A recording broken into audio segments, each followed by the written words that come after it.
Vande Mataram. Dear friends, welcome back to my channel, Courtroom Battles.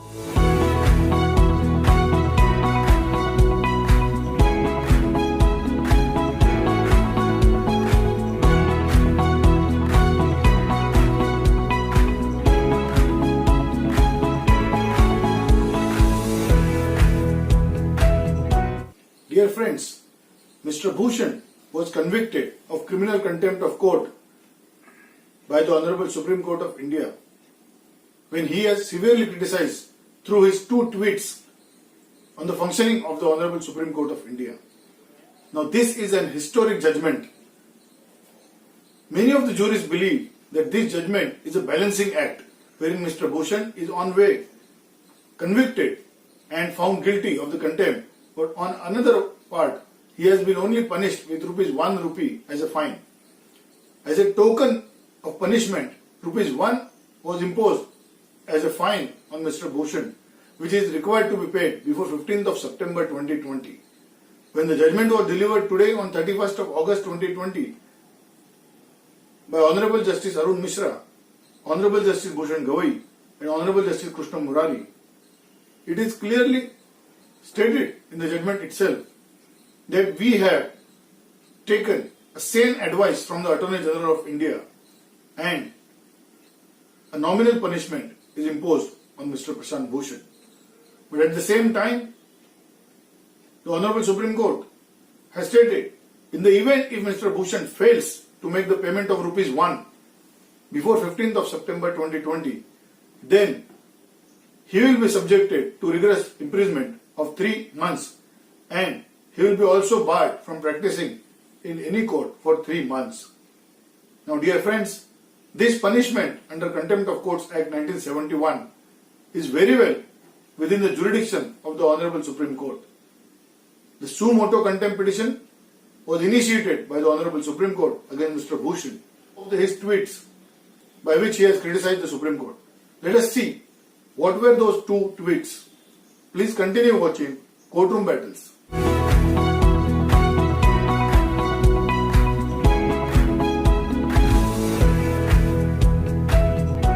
In a sensational revelation before the Honorable Supreme Court of India, Senior Advocate Mr. Prashant Bhushan, who was earlier convicted by the Honorable Supreme Court of India for criminal contempt of court, has refused to render his apology when Honorable Justice Arun Mishra asked Mr. Bhushan to reconsider his tweets and consider to change the statement. Mr. Bhushan sternly replied that I may consider it, but I don't think there would be any substantial change. Your Lordship should not waste the time and pass the decision. This is a stunning blow to the Supreme Court of India, wherein a senior advocate has flatly refused to apologize on his tweets. As we all know, he has made 2 tweets severely criticizing the functioning of the Supreme Court of India. Please watch my earlier videos on these 2 tweets. Mr. Bhushan has criticized the Honorable Chief Justice of India when he was holidaying in Nagpur and found to have been seated on a Harley Davidson bike without wearing a mask and helmet. In another tweet, Mr. Bhushan has criticized the functioning of last 4 Chief Justices of India and stated that the Supreme Court of India was involved in destruction of democracy in this country. In a long affidavit filed by Mr. Bhushan, he has entirely criticized 4 Chief Justices and stated that the democracy was killed by these Chief Justices. Mr. Bhushan was convicted for the criminal contempt. A bench of 3 judges of Honorable Supreme Court of India, having Honorable Justice Arun Mishra, Honorable Justice B.R. Gavai and Honorable Justice Krishna Murari, were hearing the quantum punishment to be given to Mr. Prashant Bhushan. The hearing continued for 2.5 hours. On behalf of Mr. Bhushan, Dr. Rajiv Dhawan argued the case and he stated that Mr. Prashant Bhushan was misunderstood for his tweets. He did his tweets and criticized the Supreme Court, and that was in the interest of the functioning of the Supreme Court of India, and the tweets were aimed to improve the functioning. He stated that Mr. Bhushan was in fact law-abiding citizen and he has filed several public interest litigation in the Supreme Court of India and has served the nation. After looking at the list submitted by Mr. Bhushan, Mr. Arun Mishra said that he is quite impressed with the list of the pro bono work done by Mr. Prashant Bhushan. He stated that you must have done 100 good things, but this one particular act of yours has brought down the institution of Supreme Court of India down, and therefore you must realize your mistake and then reconsider your statement. The Honorable Supreme Court also took the opinion of the Attorney General of India, Mr. K.K. Venugopal. In a stunning reply, Mr. K.K. Venugopal stated that Mr. Bhushan did not be punished. It said that the views expressed by the Honorable Attorney General were the views of the government, and shockingly, many of the juries do not believe that the Modi government do not want Mr. Bhushan to go into the jail under the Contempt of Courts Act. In another shocking revelation, Mr. K.K. Venugopal stated that he has the list of 5 judges of the Supreme Court of India who clearly stated that there is a corruption in the higher judiciary, including the Supreme Court of India.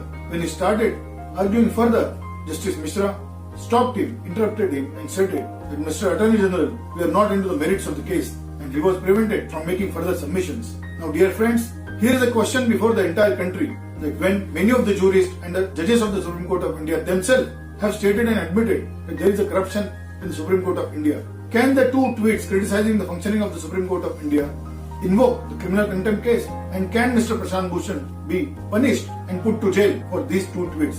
These 2 tweets were already found to be scandalous in nature, malicious in nature and contemptuous in nature by the Honorable Supreme Court of India in the judgment delivered on 14th of August 2020. There were questions raised by many jurists in this country on this judgment itself. Many of the jurists have openly supported Mr. Prashant Bhushan and stated that Honorable Supreme Court should have some broad shoulders and should sustain the criticism coming from the society. The civil society may have a right to criticize the Supreme Court. The freedom of speech, which is available to every citizen of this country under 19, is also available to Mr. Prashant Bhushan. Many of the jurists have stated openly that this Supreme Court contempt petition was not required during the pandemic time.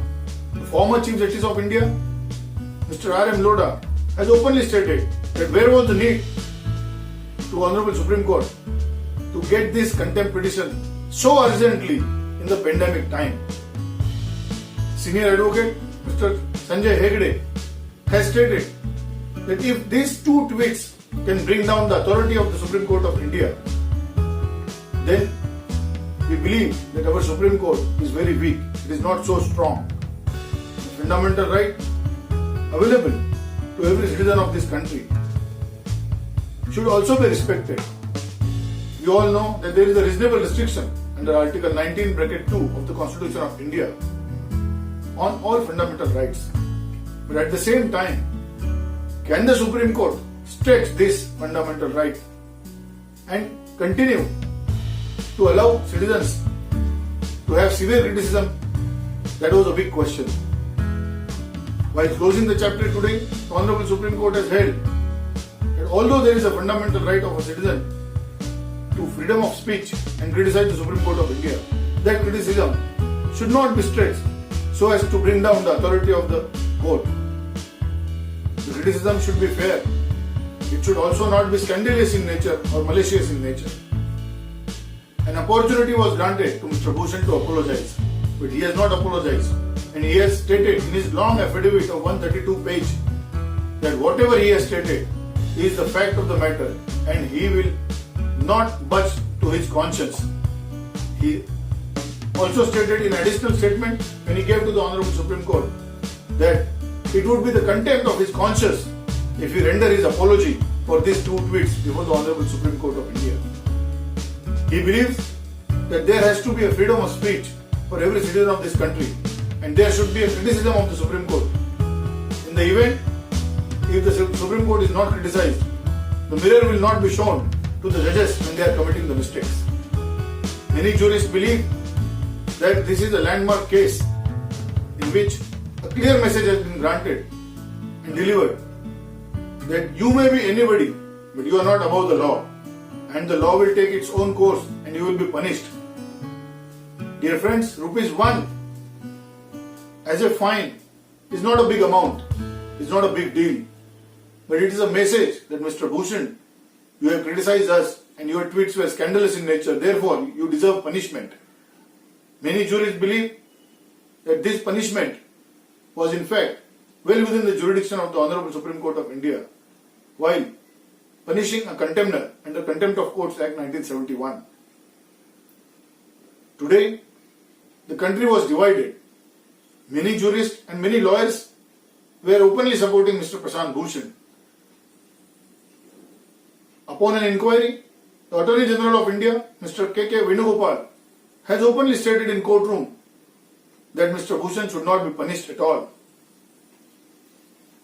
Mr. Soli Sorabji, a senior counsel, has stated that Supreme Court should show some courtesy and should forgive Mr. Prashant Bhushan. Mr. Sorabji stated that Mr. Bhushan is not a prankster, and in fact he has brought up many public interest litigations before this honorable court. So the country was divided. There were people who were demanding that Mr. Bhushan should be severely punished. There were rumors that Supreme Court will take this opportunity and at least give 6 months jail to Mr. Prashant Bhushan. But 3,000 lawyers also supported Mr. Bhushan. There were Supreme Court judges and High Court judges who openly supported Mr. Bhushan and said that Supreme Court is stretching the matter beyond the fundamental rights of the citizens. So dear friends, whether this judgment is basically a balancing judgment or not, whether you have liked this judgment or not, whether Mr. Bhushan should have been punished for a longer duration, or whether ₹1 as a fine is a adequate punishment in this nature, please give your comments in the comment box. Thank you so much for watching. Jai Hind, Jai Bharat.